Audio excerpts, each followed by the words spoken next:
Hi, I'm Catherine Harrell. I'm here to talk to Larry Briggs, who is a fairly recent person who has moved to Epworth.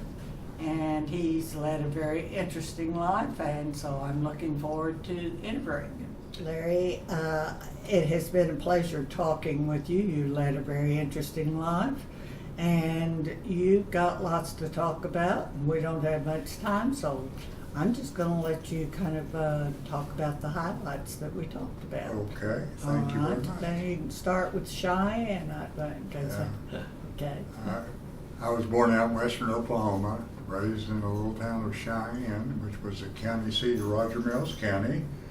And when I was there, 80 years ago, well, it was had 750 people lived there, and there's still that same 750 people living there today.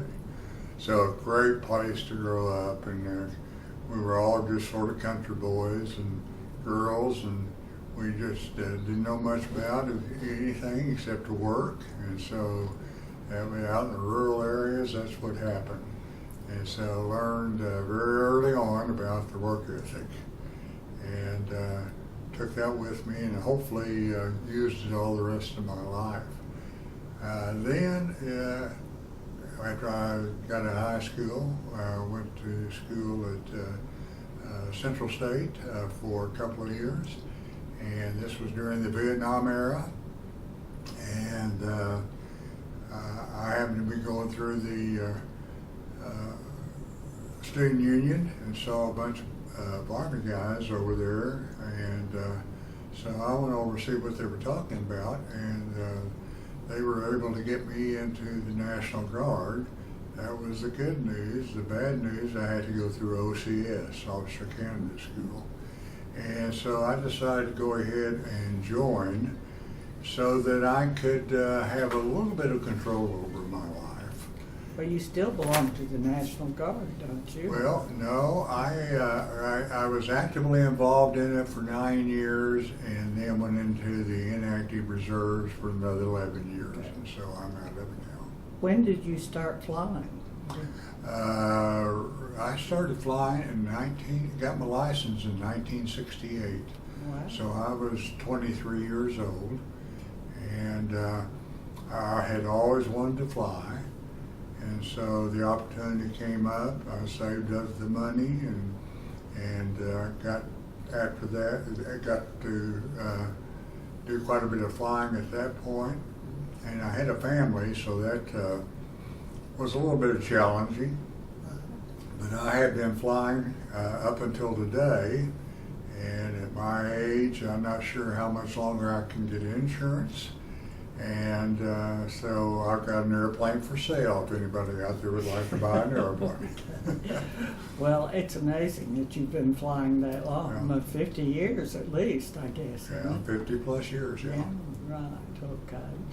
And your family, it consists, I know, of your wife, Melissa, who wasn't able to be here today, but your kids had blended families, said? We have a blended family. I have 2 sons, and she has 2 sons and a daughter. And we got married after her 2 boys had already left home. And so I inherited the daughter, who was about 8 or 9 years old. And she's the apple of my eye. I love her to death. And and the families get along very, very well. So we have a great opportunity to love each other and grow old together. Wonderful, but nothing better than that. Yeah. Well, I know you've had a very long career in banking, and how did that come about?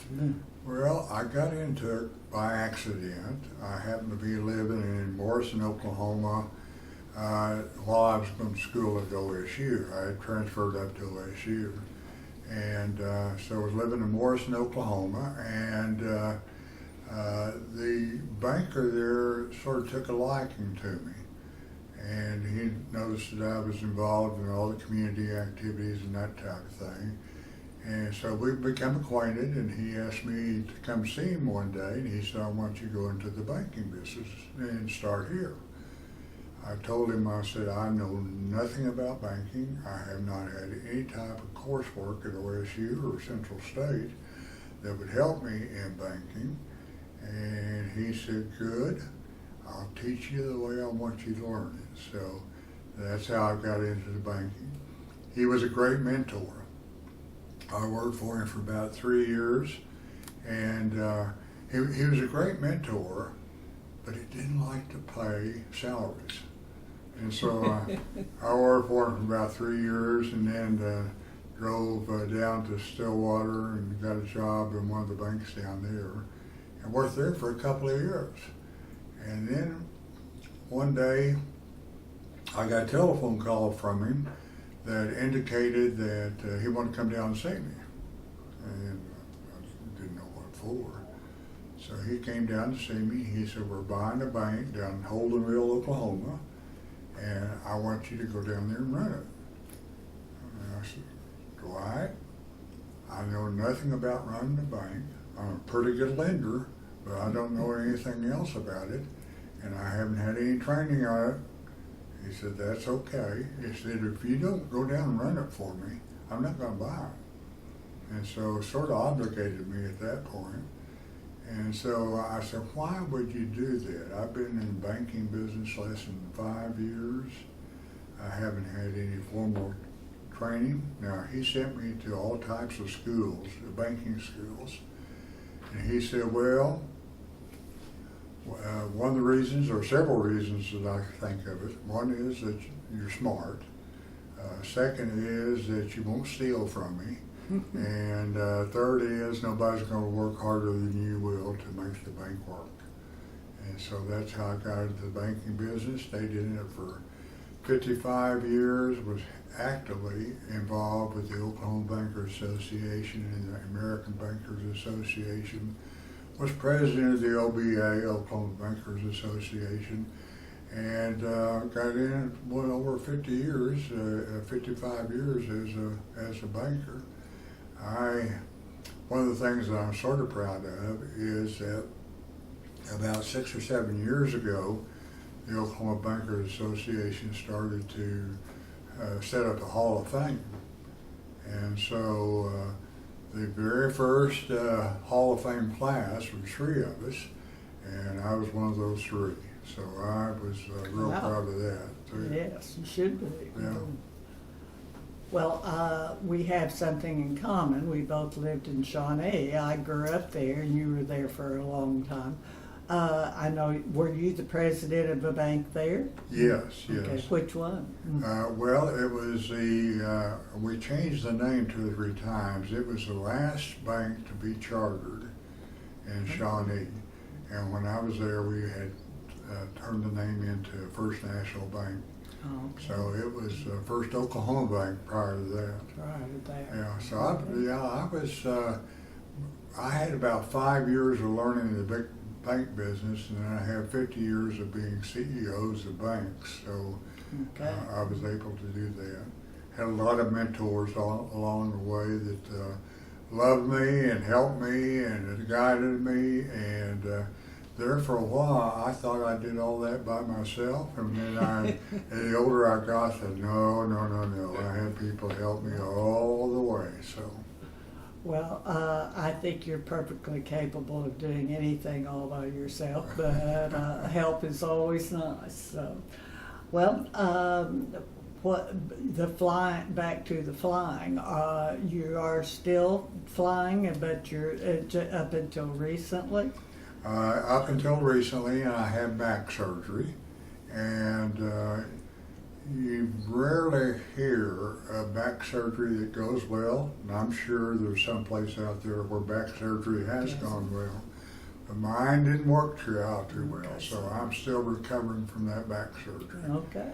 But I realize too that I'm at the age that probably I need to be wiser and start stop doing that flying. And flying is what I absolutely love. So. Yeah.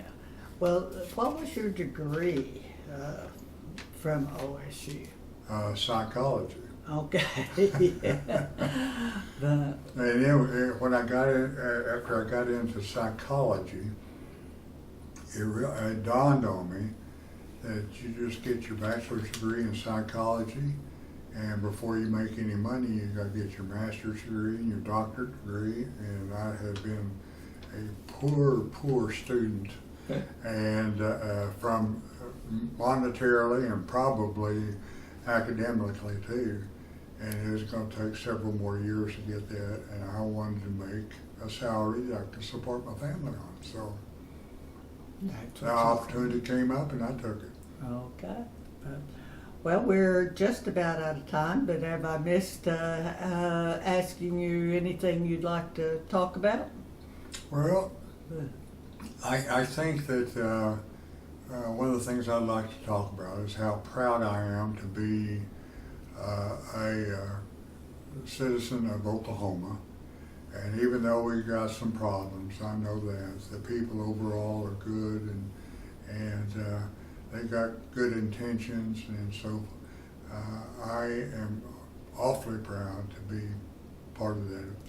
I think we all are. Yeah. Yes. Well said. All right. And she had a career too, your wife, Yeah, didn't she? What'd she do? Yeah, she was sort of a similar type situation as I was. She had got into the banking business at the very bottom and worked her way all the way up into being a president of the bank as well. Wow. And it's unusual for a woman. at that time, it was really unusual. Well, yeah. Yeah. So. And she's just smart as she can be. And, you know, the only thing I can think of that she made a mistake on is marrying me, but don't tell her. Okay. I don't want anybody to know that. Okay. Well, you've just told the entire population of Epworth. Oh, But maybe everybody will keep their mouths shut. Okay, I hope so. We'll hope so. Okay. Well, Larry, thank you so much. I've enjoyed getting to know you better, and you're a delightful person and a wonderful addition to Epworth. So welcome, and I hope you enjoy it. oh, thank you so much. We already are involved. Yes. Okay, that's great. Bye.